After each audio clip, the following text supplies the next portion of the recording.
Shout outs to the good people down at Independent Dope. Like, Julito, welcome back. Independent Dope Live. So since the last time we spoke, you dropped 2 singles. Yeah. Tell us about that. Yeah. I dropped I Feel Like, featuring my boy Shaq Woods. So, being that I'm from Brooklyn, I do enjoy the essence of what like drill music is. Like I might not enjoy all the content, but I like the beats. I like the production of drill music. So I decided to get on it and do my own little spin. I ain't talking about ops. I ain't talking about none of that. So I Feel Like it's a record that when you hear it, you feel motivated. You know what I mean? Whether there's moments in our life, regardless if you're a rapper and in the industry or just like a 9-to-5er, like there's moments where you feel on top of the world.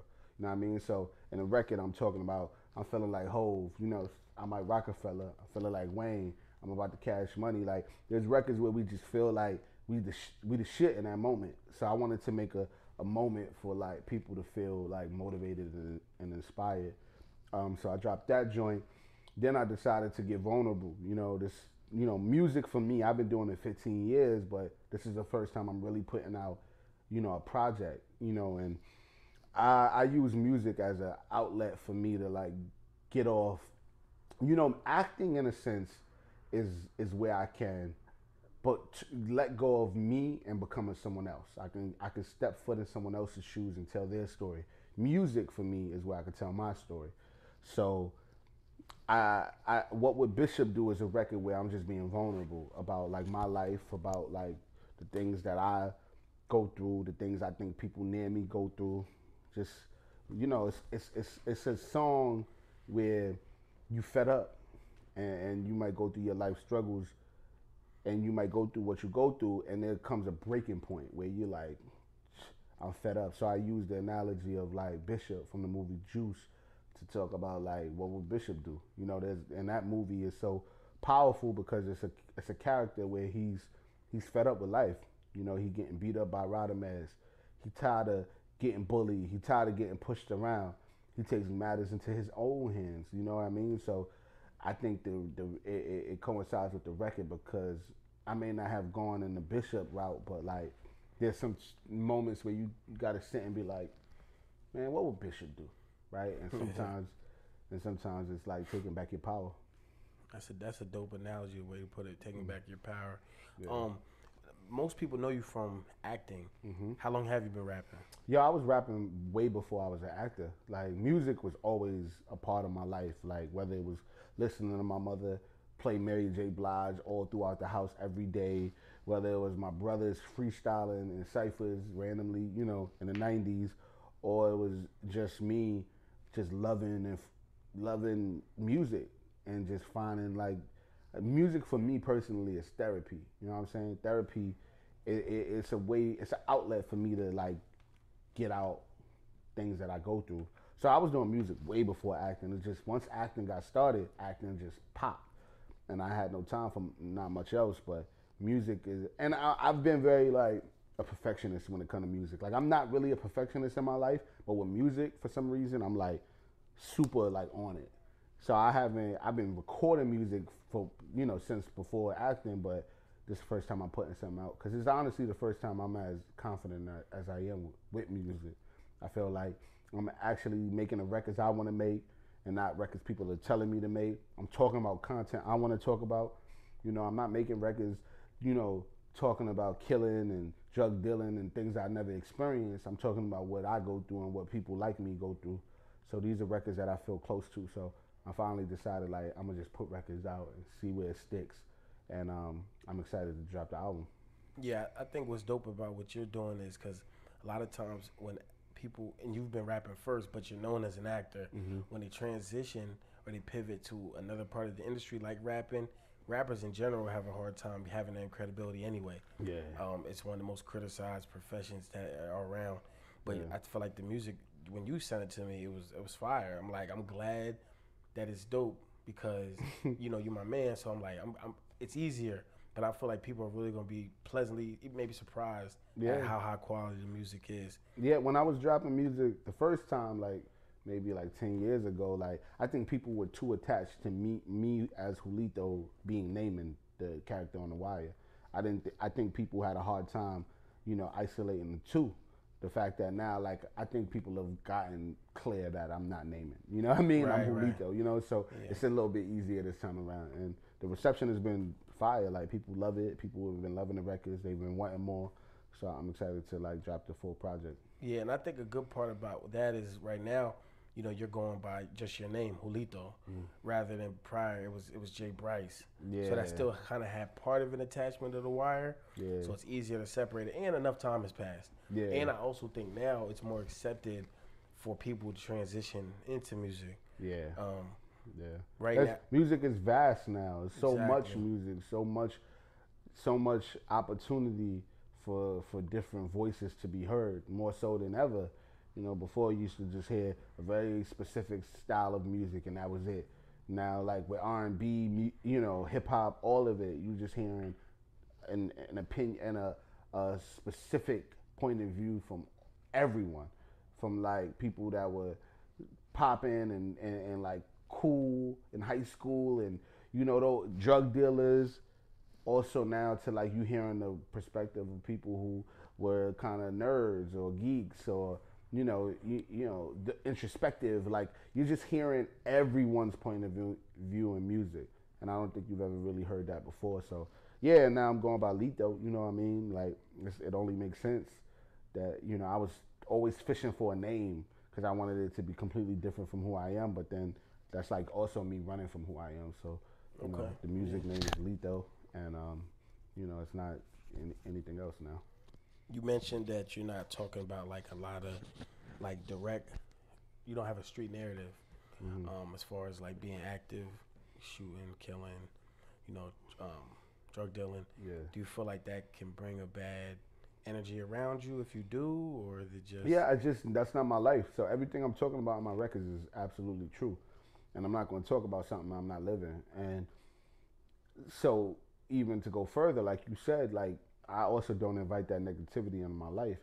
Like I'm not gonna sit here and talk about ops I don't have. I'm not gonna sit here and talk about, you know, murders and all these different things. That's just not the energy I want in my life. You know what I'm saying? Like, and there's nothing against anybody. Like people talk about their experience or the people around them experience or their neighborhood's experience, and it makes sense for them. Right. And there's an avenue and there's a audience for that. But for me, it's just not worth it. Like.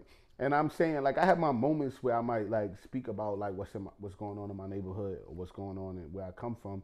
And at the same time, that's not the music I listen to, so I'm not going to make the music I don't want to listen to. Like, that's where I think I've always been very clear on as me as an artist that I'm not making music that people want me to make. Yeah. Like, I don't care if drill music is what everybody want to hear right now. Like, you know what I'm saying? I'm about to be 32 years old. Like, I don't care about making music for an audience that want to hear drug dealing and killing. That just don't move me. I want to make music that when you hear, you feel inspired. You feel like you can make it through.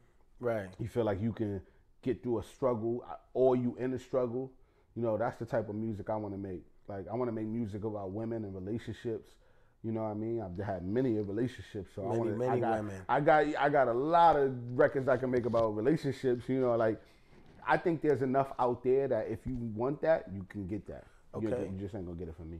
Yeah, I agree. I often, you know, I work with a lot of artists in my life, and one of the first things I always tell them, because you find people that are not authentic to how they really feel, so they tend to make the music they think they should make based upon what they feel like people gravitate towards. Right. And I always say, there's a lane for everything, so make the music you really want to be known for. Right. Because at the end of the day, you can make music forever, or you can make forever music, and there's a big difference, you know. Yeah. But being like you said, it's not against the street artists that do it, but it's like a catch-22. Yeah. Because it's like they speak on honest experiences, but then you have situations like PNB Rock and just most recently Takeoff, where whether directly correlated to their actions or not, it's only street rappers that are getting killed. Yeah. You know, knock on wood, nobody that is in J. Cole's lane gets murdered. Right. But every week you have a insert street rapper here dead. Now, some rappers are full-time street niggas that happen to have a song out, but some of these dudes that are getting killed are years removed. Right. You know, why do you think we're finding situations like PNB Rock and a Takeoff? Yeah. Rest in peace, both of them. Rest in peace, both of them. PNB Rock and Takeoff, two people that I like. I really was in tune with their music. You know what I mean? Like PNB Rock, like his first album, even his mixtapes before that, it was records that like really, you know, spoke to my soul. And I always thought Takeoff was the best member of Migos. Just his flow and his lyricism and the way he put records together was always fire. I just think, you know, when you're a musician, when you're an artist, when you're a young African American rapper, it's like one of the most dangerous industries you could be a part of, one of the most dangerous games, because there are people who look at what you have and they want it. There are people who look at what you have and they feel like they should have had it, so they want to take it, you know, and it's super unfortunate. And, you know, with the PNB Rock situation, yeah, you know, you could have the conversations about maybe he shouldn't have been wearing what he was wearing at that place, like a Roscoe's, because all the Roscoe's in LA for the most part, Right in the hood. In the hood. Okay, we can have that conversation, but I'm not going to put the energy towards that on PNB Rock. I'm going to just say people shouldn't kill for jewelry. Exactly. Or people shouldn't kill. Exactly. In general. You know what I'm saying? Like, I'm not going to put the energy and say, why is it that we are in a position in our lives where we can't wear the things that we spend our hard-earned money on? Why is it that I'm going to wear this jewelry and I got to watch my back? I got to hire security. I got to be mindful. Why is that? So that's number one. And then number two, we got to talk about like how I think there's nothing wrong with these artists hiring security. It shouldn't be nothing wrong, because I'd much rather have somebody clown me for having a security than clown me for being dead. Absolutely. And, you know, it's that PNB Rock situation is so, it breaks my heart, because it happened, if I'm not mistaken, in front of his girl, his children, his daughter. It happened in front of his family. It was a situation where, you know, people went in on his girlfriend for posting locations, not knowing that, like, she didn't even have to post that location for him to be a target. And it had nothing to do with it. And it had nothing to do with it, so we found out later on. But at the same time, people enjoy being a part of clickbait. They saw one person or two people or even 100 people say, his girl shouldn't have posted that. Now everybody wants to post, his girl shouldn't have posted that, not even knowing if that was true or not. Now, I can imagine there are people who posted his girl shouldn't have posted that, not even knowing or seeing that she posted that. Oh, 100%. They just saw that was the clickbait kind of feature, and they fell into that. And for me, it's like, that's why I stay out of people's business, because I don't know. And I'm not going to talk about something I don't know. It's super unfortunate what happened to PNB Rock. I think he had still another level to go to. Absolutely. And at the same time, it's like, why is it that, you know, I'm not going to just hold it to black people, because at the end of the day, you kill what's around you, right? White 100%. People, there's white on white crime, there's black on black crime, there's brown on brown crime. You kill what's in your environment. And at the same time, why are we in positions to feel that like we don't have enough, so we got to take? Yeah. There's systems that are in place to stop us from having enough. Right. Right. So like I want to deal with the root of the evil rather than judging people for the decisions they make. You know what I'm saying? Yeah. And it's super unfortunate. And with Takeoff, like, to me, the knowledge I have is that Takeoff situation was something that completely had nothing to do with him. He just happened to literally walk into the line of fire in that very moment, and people are judging, saying, oh, you know, why you in a dice game and why this and why that? And it's like, there's a million dice games going on every day that do not lead to death. Right? Like, dice games, like, there's people who saying, oh, dice games are dangerous. Yeah, dice games are dangerous, and so is walking down the street as a black man. That's a fact. Everything is dangerous if you're a black man. And at the same time, we don't know the situation to speak on the situation. We don't know. People are like, oh, Quavo started it, and this person started it, and there was an argument. Nobody knows. You don't know what happened. Yeah, there may have been an argument that caused the situation, but nobody knows. So you speaking on it as if you know. Exactly. You don't know. So stop talking about it just for clickbait reasons. We don't know what occurred. We don't know the argument Quavo was having. We don't know what the situation was. 100%. It's super unfortunate, and it's super sad that Takeoff lost his life. Yeah. Because he didn't deserve that. From my knowledge and based on what I know from him, and I know people that have been around him, Takeoff didn't deserve that. Yeah, I agree. It's very rare that anybody does. So, you know, I agree with you. And I like what you said about, you know, it's not necessarily a black on black crime thing because, you know, we're the only ones that get painted with a narrative that specifically, you know, speaks upon race on race when, you know, if an Asian man kills another Asian man, the headline is never Asian on Asian crime.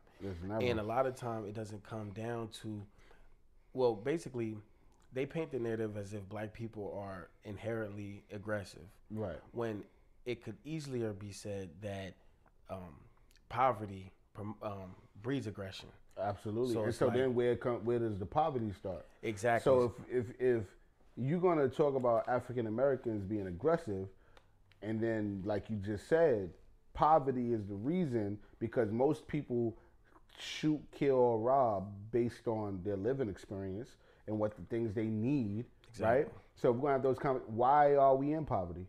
Exactly. Why was the projects created? Exactly. Why are people why is it that you go to jail for marijuana and you get a felony and now marijuana is legal and they have stores on every corner in Times Square? Why is it that now I can't get a job because of something that's legal now, 10, 15 years later? Yeah. So now I can't provide for my family because it's always about just providing for your family. We look at every robbery for the most part.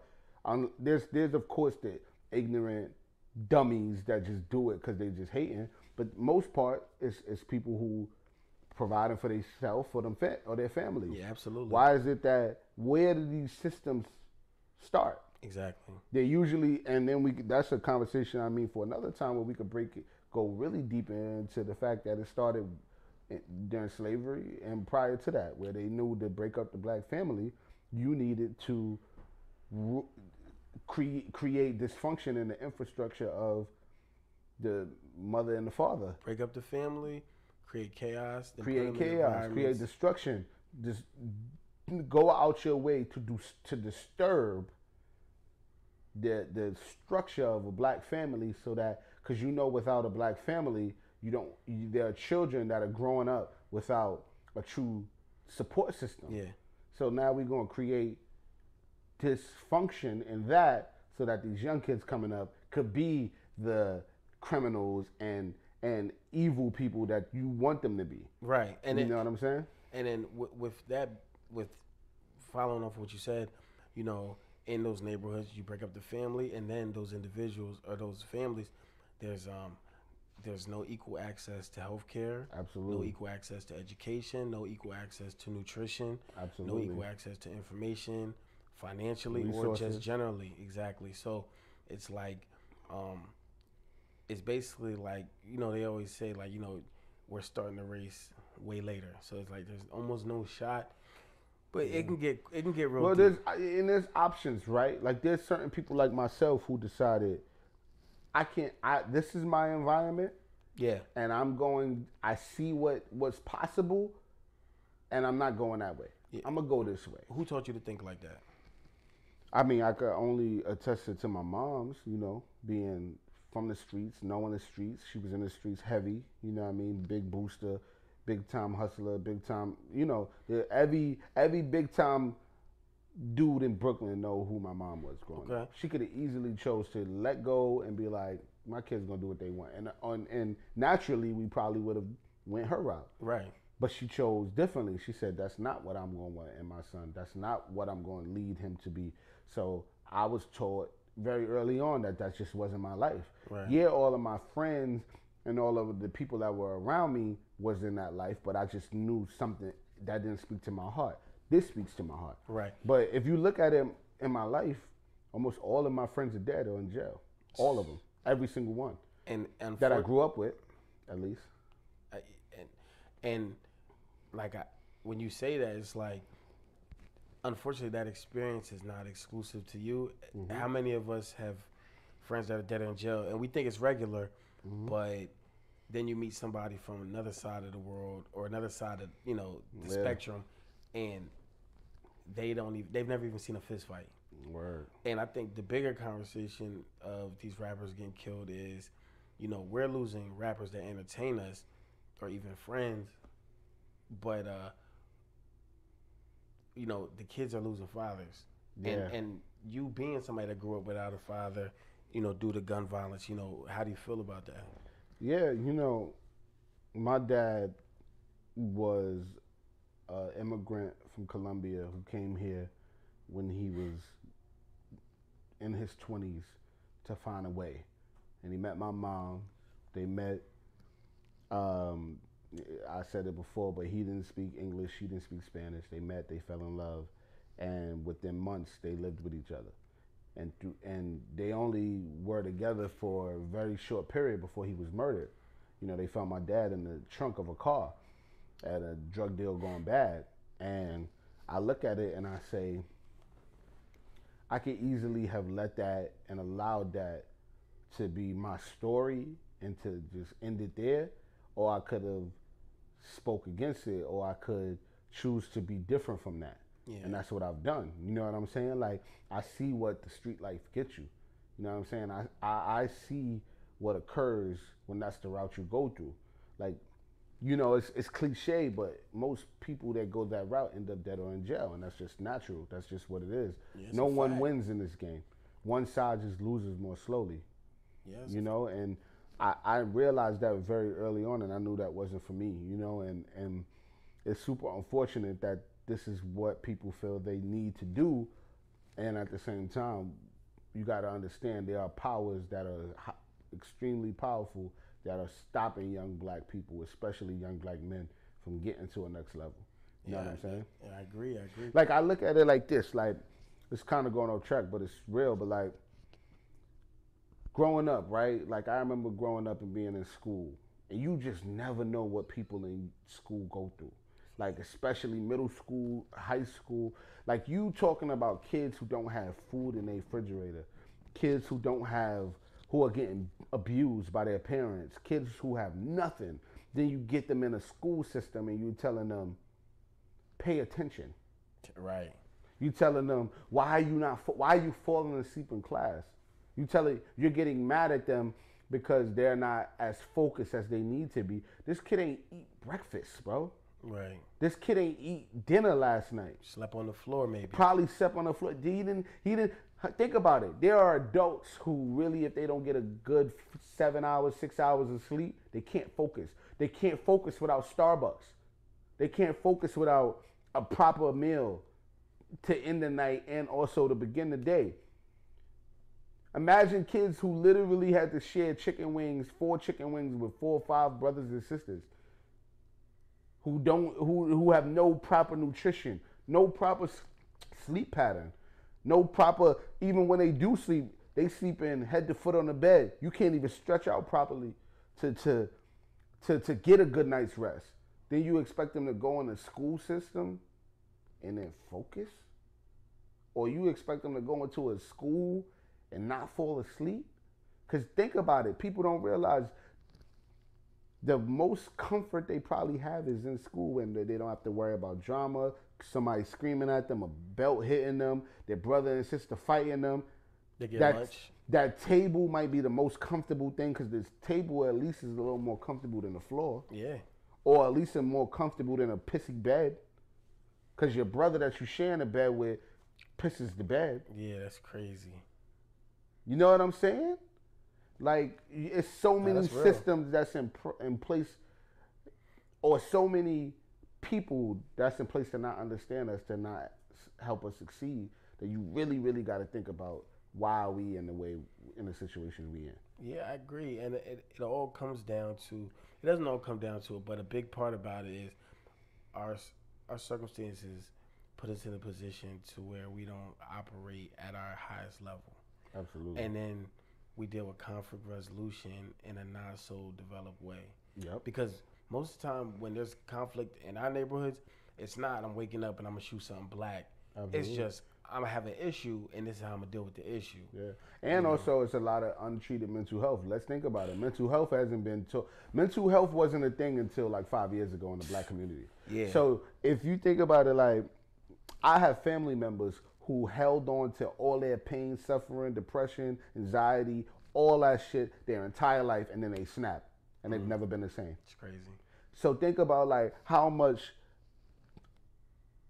shit are we suppressing as black people, and because it just got cool to talk about it, and if you're a black man, it still ain't cool to talk about it because there's people who will tell you straight up, oh, because now the new thing is sass.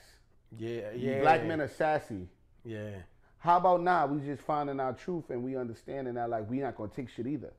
And I'm very supportive and I understand black women finding their truth. They have been oppressed and suppressed for so many years. I respect it. And also you gotta allow a black man, because we always want to say, oh, that's not being a man. That's not a man. But why is it that men are only asked to be a man when it supports somebody else, when it supports another gender? You never say, oh, a black man being a black man is crying or letting that shit out or talking. Now he's sassy. Because part of being a man is being accountable and handling your emotions, which might include, letting it out in a cry and. Nah, we sassy though. We too sassy. When we fight back, when we say, nah, man, wait, why is it that we gotta pay everything? Why is it that we gotta give all of ourselves? We gotta work mad hard to give everything to get really nothing in return. Now we sassy when we say it on timeline. I agree, and that kind of like what's going on with Drake. He made some comments about Meg Thee Stallion that they say are about her being allegedly shot by Tory Lanez, or maybe he was speaking about, maybe they said Elk the Stallion, and the BBL, but it brings up the conversation of, now the same women the same individuals, because it's not just women, that listened to his music last week are now being critical of the same things they were entertained by last week, but now because they feel offended, they're switching it around to now, he has a target on him. Let's be very clear. Drake has said crazy, toxic, inappropriate shit his entire career. Forget his first album, his very first mixtape. Drake has been saying wild shit for years. And I get it. Times have changed. Moment has changed. People are fighting back. People understand themselves a lot better now, so they fight. We're not our ancestors, right? That's what people like to say. So I get it. But Drake has been wilding for years. Y'all done with him now? I look at it like this. Like, Drake, he shouldn't have said it. Let's just say that. It wasn't worth it. Drake was going to get 5-6 million. Him and 21 Savage album was going to go platinum regardless if he used that line or not. Yeah, there's a difference in Drake doesn't need clout from anybody. Drake is the biggest rapper in the world. Drake is clout. But Drake enjoys clickbait. We know that. Drake enjoys clickbait. He shouldn't have said it. It wasn't worth it. In my opinion, it wasn't worth it. At the same time, since the beginning of the time, people have used pop culture and things that happen in culture in rap bars. That's a fact. Fabulous is known for using pop culture in rap bars. We just haven't heard it enough because he hasn't put out enough. But Drake has used pop culture in rap since the beginning of the time. There's the Biscuit record that came out last year. Jadakiss had a line. He says, "Pull out, bust on her foot, pop, pop, Tory Lanez." That went quiet. Yeah, well, a lot of people didn't hear that as much as they heard Drake line. Naturally. But at the same time, if I was Meg Thee Stallion, I'm never going to tell a woman, especially how to respond to something. I wish Meg Thee Stallion get on a record and like send back body of Drake, because Drake don't got a lot to say against Meg. Meg got so many things she could say about Drake. If she had dropped a song that night rather than tweet, she would have got 5 million streams. 5 million streams. Her album would have went up. And she would have got a lot of respect as an MC. But I didn't think about it that way. If she would have responded on Wax, that would have been crazy. It would have been wild because she could say so many things about Drake. Drake, number one, if Drake responds, he's wildin'. If like he responds to the diss, he's wildin'. If Drake responds to the diss, he's wildin'. Drake don't got much to say about Meg because outside of this one situation with Tory Lanez, Meg has a impeccable track record. Yeah. She's not done anything. They have videos of Meg Thee Stallion in high school fighting for like black people and black people rights. Outside of maybe the contract situation with her old manager or whoever he was, she has nothing against her besides the music and her and people loving her. If I was Meg, I would have said, Drake, stop playing with me and set it on Wax. How do you feel about Dr. Miami sending shots, exposing that alleging that he did some liposuction work for Drake? Do you think he should have spoke on it, stepped on it? I think he's doing it being petty and joking. I don't think Dr. Miami actually did Drake's work. I think they have way bigger surgeons. Even though Dr. Miami is a huge surgeon, they have like when you got the level of money Drake has, they got surgeons that are like top notch. They coming to your house. They coming to your house. There's not Drake isn't going into a Miami office to talk to Dr. Miami. Not. He's talking to the guy who Dr. Miami learned. Yeah, they're flying somebody in from like Turkey. You know what I'm saying? And it's funny. It's like people are surprised when they hear about Drake having the ab sketching, if that's true or not. Allegedly, there's people surprised. Yo, almost every major celebrity in the industry has work done. Don't get it twisted. Don't be fooled. The bodies that women admire, the beards men have, like lace front beards. Everybody got some. These people that have high level money, they have work done in some way. The men and women alike. So it's like, I think Dr. Miami was just being funny, but it's funny that like now everybody wants to turn on Drake because a lot of people were on Twitter clowning him for his surgery allegedly. Why do you think it's acceptable for women to get surgery, but then a man will be shamed for it? You know, just like when 50 Cent, the doctor's office indirectly implied he got a penis enlargement. Now he's suing them.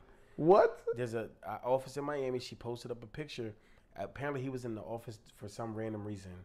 She posted up the picture. She didn't exactly state it, but she indirectly implied that he got, a penis enlargement surgery, pause.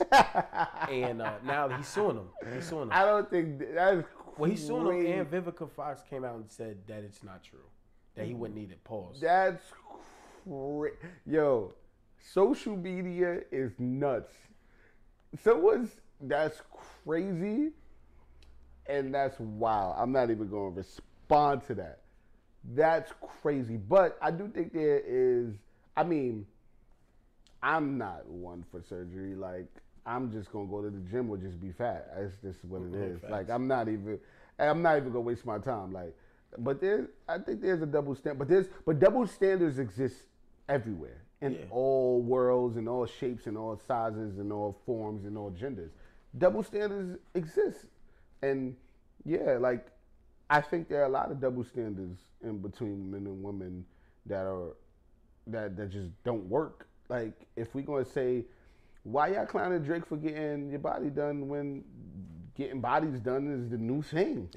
It's like a Gucci bag. It's like, right? Like if I go to a club,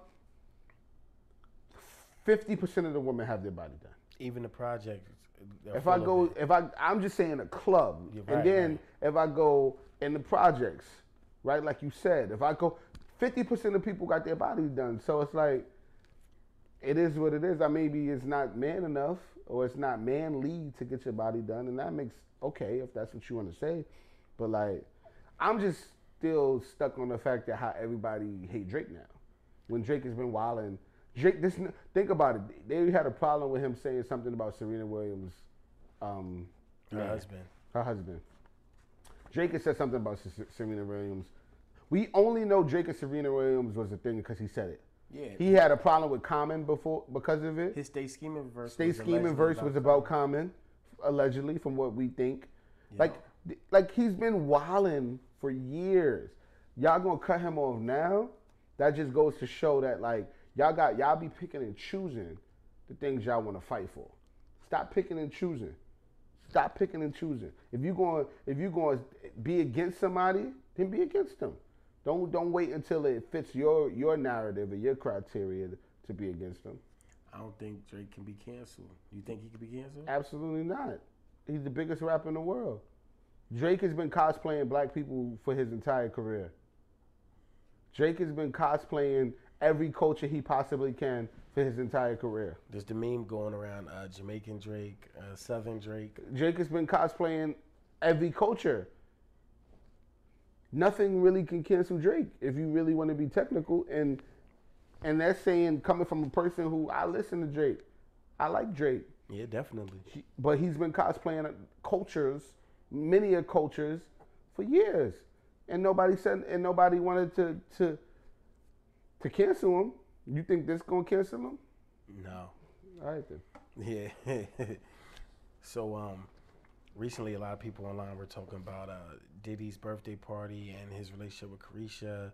She gifted him a super, stupid icy necklace. But a couple hours later, Daphne Joy posted a video celebrating him also. Yeah. So it's like, how do you feel about the whole open relationship thing? Well, let's be clear. We don't know what their situation is. We don't know if it's open relationship. We don't know if Daphne Joy. We don't know anything. So I'm gonna start this with saying I don't know anything. And at the same time, I wouldn't be surprised because most celebrities, most successful people, most millionaires and billionaires, because I believe Diddy's in the billion conversation, they are in open relationships. Facts. These people are not just sitting with one person, dealing with one person, and that's it. I know broke people in open relationships. You think Diddy is not, like, you think Diddy is far-fetched for Diddy to be in an open relationship? No. And I'm not mad at it. At the same time, like, I'm not me personally, I'm still in question with, like, what I look at relationships as. Am I into open relationship? I don't know, right? Like, for me personally, I'm still learning. You think a person like Diddy, who dealing with Chrisean, Young Miami, you think they, like, haven't had these conversations about, like, yo, I might have an eye over here, but I really fuck with you. I'm very clear, no matter what, I'm very clear that Diddy loves Chrisean. Because we've seen Cassie, Kim Porter, his baby mom, we've seen these situations. And outside of Kim Porter, you've never seen Diddy show love to a woman like this. Kiss him on the mouth. Tell him I love them in front of a video. And you know it's gonna go viral. Diddy has literally been showing Chrisean, so give her the opportunities he's given her on Revolt to give her Chrisean, please. We've never really seen Diddy like this, so I'm clear he loves her, but that don't mean he don't love somebody else. Yeah, that don't mean he can't love somebody else. That don't mean Joy Bryant, if that's true, that doesn't mean him and Joy Bryant may be a thing. Oh, excuse me, Joy Bryant. Excuse my heart, Joy Bryant. Daphne Joy. That doesn't mean him and Daphne Joy can't have a special bond as well. You know what I'm saying? Like, it's true. At the end of the day, like, these celebrities gonna do what they want, and they gonna be with who they want. I just want to be out the group chat. Yeah. I don't want to be a part of the group chat no more. Why I gotta know everything about Diddy? Every time we turn around, it's news. Why do I know so much about Diddy and Chrisean? Take me out the group chat. That's a fact. Take me out the group chat. I don't want to know no more. It's like every time you turn around, Shade Room, Baller Alert, Hollywood Unlocked, shout out to them. But, we're inundated, we're flooded with, content that is similar to that. Like this Chrisean, Blueface, never-ending saga. It just got announced. They're going to have a TV show on Zeus called Crazy in Love. And for that, how do you feel about that title, first of all? Crazy in Love. I'm deeply moved by this Chrisean and Blueface situation. I'm going to be honest. I'm deeply moved about it because I see a young girl who is madly in love. And we don't know anything about Blueface situation. we don't know what his feelings are towards Chrisean. But when it comes to how I am noticing her and I'm seeing her, when it comes to that, it touches me because I really feel like she is in a love that is outside of herself. She doesn't understand herself enough, in my opinion, to know that she should be out the situation. She doesn't understand enough to know this is not good for my mental health. And when, in my opinion, when a relationship starts to have your mental health suffer, it is not a good relationship. And for me, when I see her and I see how deep she's into that, and I'm never going to judge somebody for being in love because we've all been in some kind of crazy in love type situation. We've all been stupid for love. But with her, seeing how young she is, seeing how much promise he has, whether it's the life she had prior to him, whether it's her music career now, like there's so much for her in life. And you know, it just bothers me watching that situation because it's like there's so much more. I just wish she knew how worthy she was. You know what I'm saying? I just wish she knew how powerful she was, how much she mattered. You know, and when you got somebody that, in my opinion, I feel like nobody ever told her she mattered. So then Blueface probably was the one to tell her. And granted, he might believe that, but it's toxic. It's toxic. Fighting in the middle of the street. I just believe a few days ago she was beat up. She got beat up. I don't know if it was from him or not. I'm not Well, the judge. she implied that he did something. Then he later on came out and said she tried to jump out of a car. Yeah. But then whatever that is toxic. Absolutely. And once a relationship gets to that point, take a break. Facts. Take a break. Take a moment. Get out of it. But ultimately, because I'm a guy with daughters, I look at it and I say, I just wish she knew how much she mattered and how much she was worthy, how much she didn't need that relationship to validate herself, or she didn't need him or any man of that in that nature to like have her know she's worthy. It really that relationship really hurts me because I just don't know.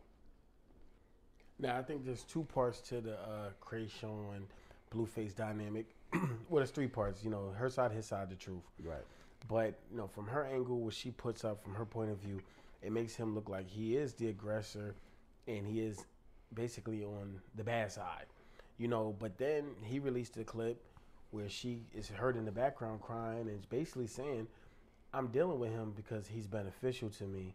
Yeah. I'm beneficial. So then you get the question of, if he was broke, would she deal with it? That's the messed up part about it. That it becomes a cycle or like a tornado that you can't get out of.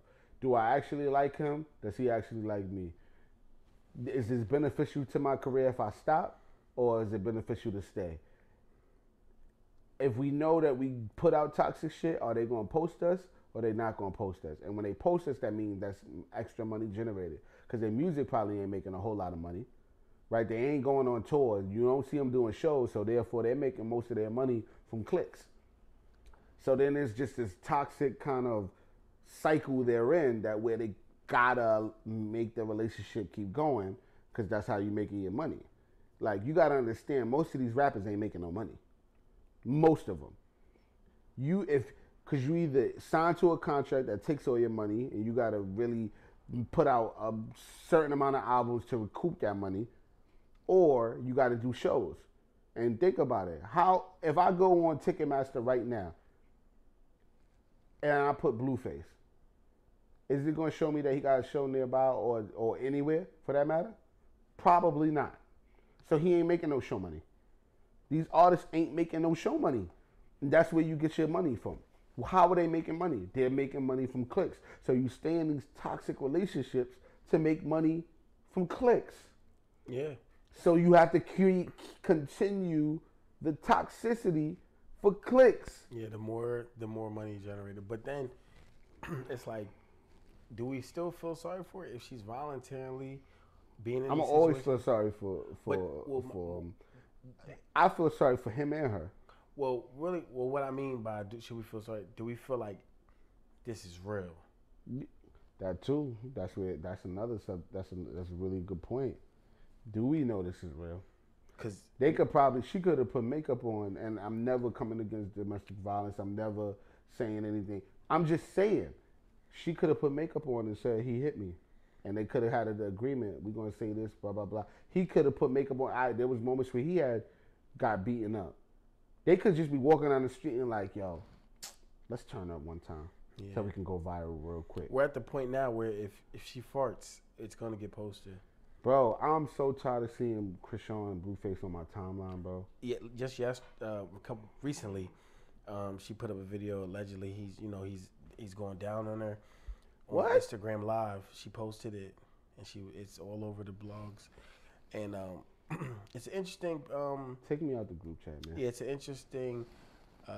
interesting series of content that they've been putting out. And yeah, I think I seen one where he was having sex with her. Yeah, that was another one. Then it became a whole conversation of like the amount of cream she had. All right, I want to be clear. I don't want to hear that, but I want to be clear. I just want to know how much money they making from these clicks, man.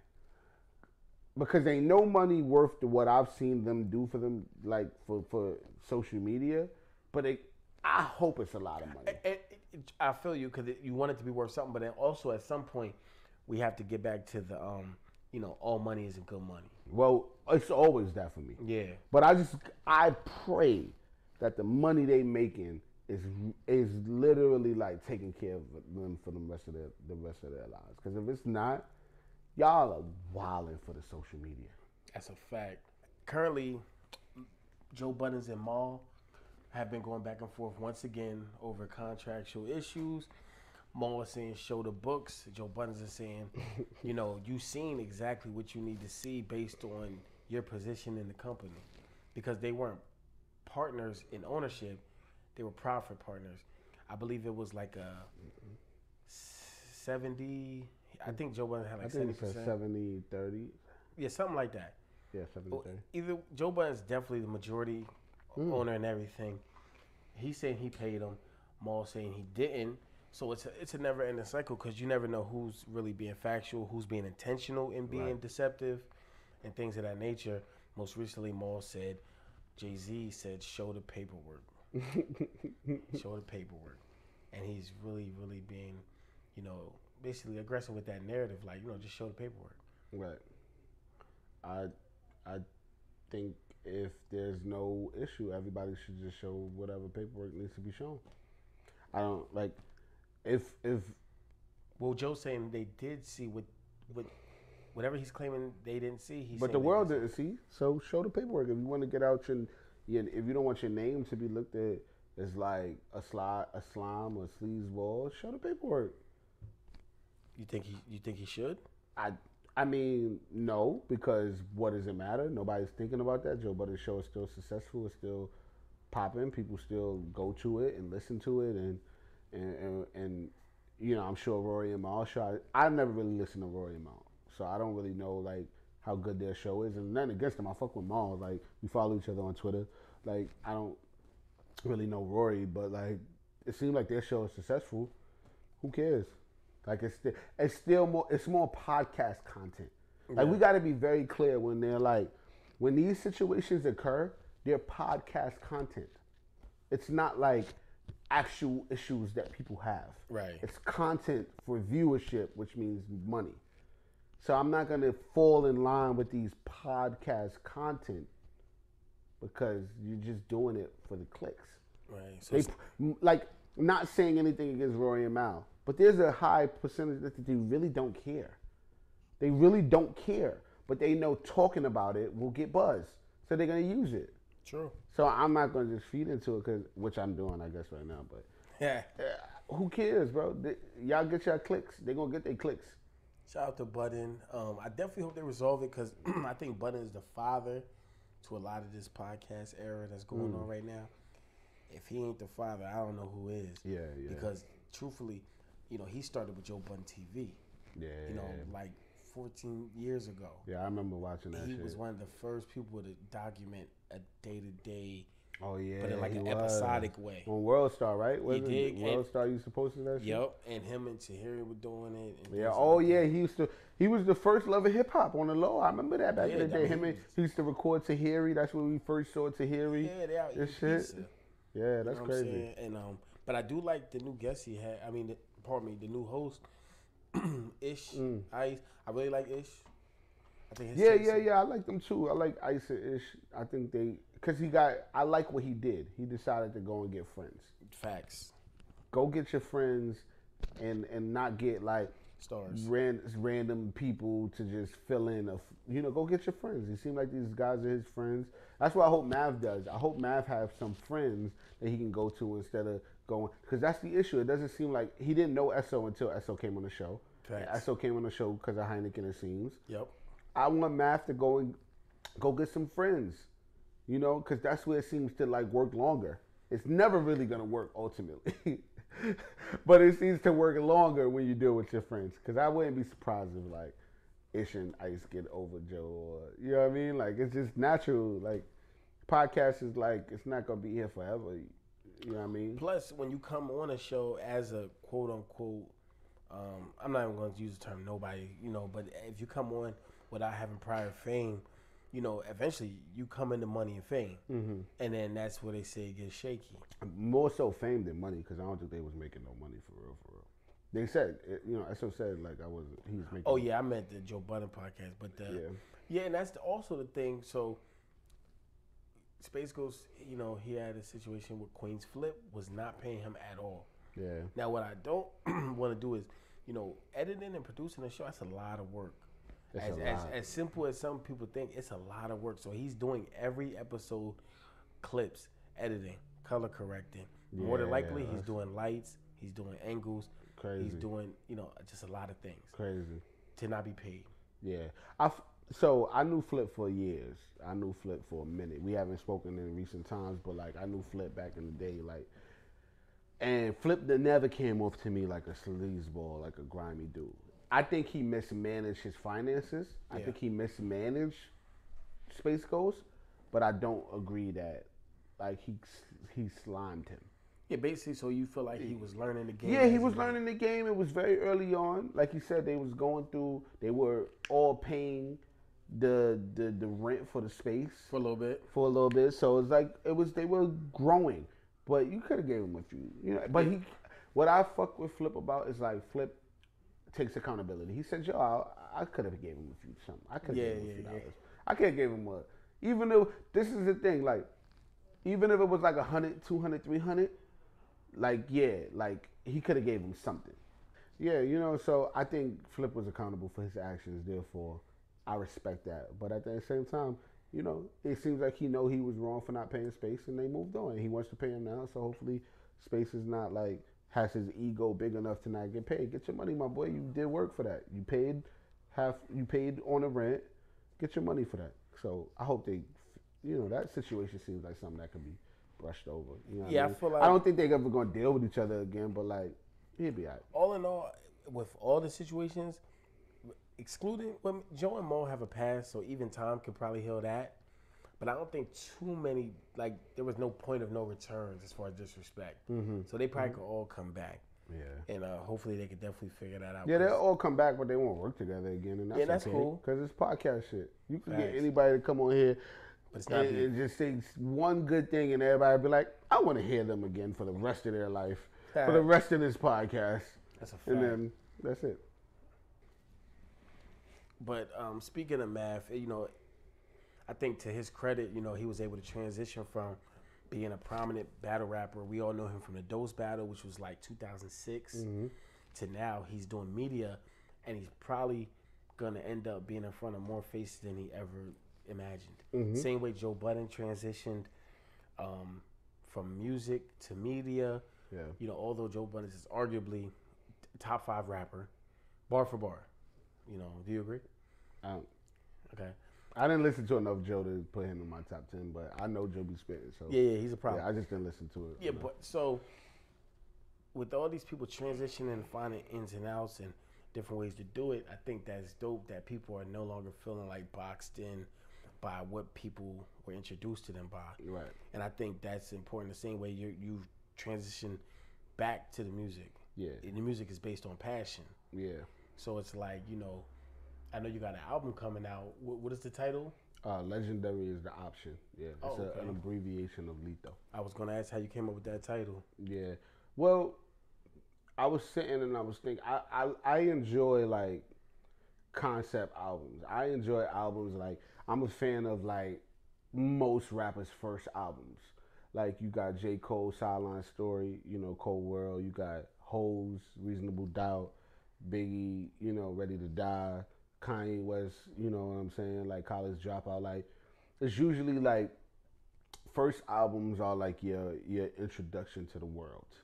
And for me, when I was thinking of the name I wanted to go by, once I discovered LOTTO, once I thought of LOTTO, I was like, what I want to talk about on this album. You know what I'm saying? It's been like 20 years of me doing, almost 20 years of me doing music.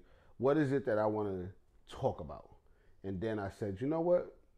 I want to make an album that's like geared towards my findings of like who I am. Okay. Self-discovery. Self-discovery. You know what I mean? So in the self-discovery, this album is full of questions.